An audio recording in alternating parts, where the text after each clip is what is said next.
You are listen the music. This one the day by day new song release. But father and mother song.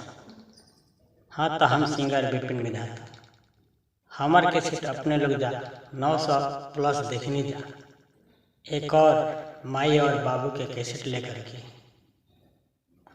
आ रहा बनी। हमारा cassette में खास करके सामाजिक शिक्षा के प्रकाश रहे। हाँ तो हम लड़का लोग से कहे के चाहे कि भुजिया एक कहावत है, भुजिया खाया कटोरी फेंक दिया।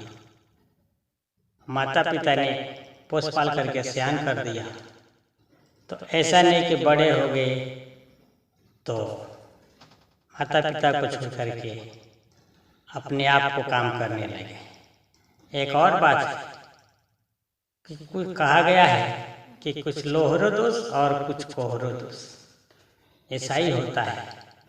तो जो लोग माता पिता है उन लोग का भी चिड़िया का तरह अपने बच्चों का पालन पोषण नहीं करना चाहिए।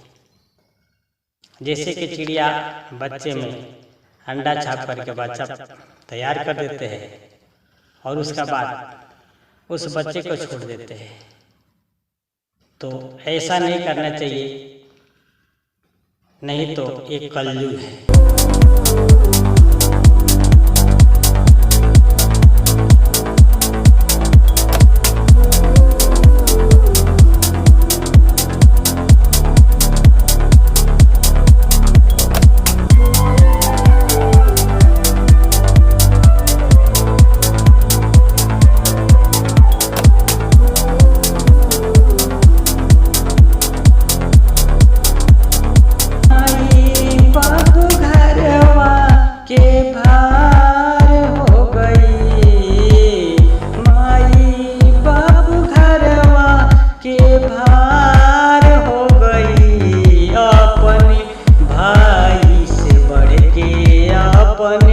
सारे हो गई अपने भाई से बढ़ के अपने सारे हो गई।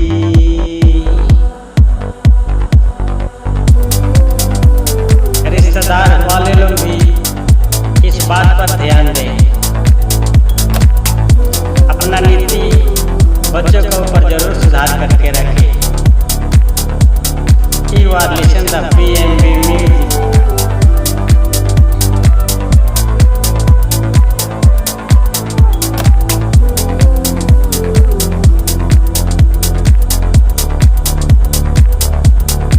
कलयुग के इहे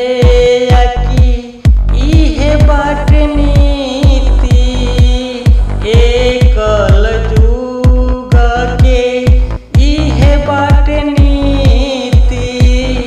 मामा मामी छूटल आकी फुआ फूफा छूटी, माई बाबू घरवा के भार हो गई। माई बाबू घरवा के भार हो गई, अपना भाई से बढ़ के अपने सार हो गई। अपना भाई से बढ़ के अपने सार हो गई। अपना भाई से बढ़ के अपने सार हो गई। कैसेट अपने लोग के कैसे लागल कमेंट में जरूर लिखें। देखते रहिए BMB म्यूजिक।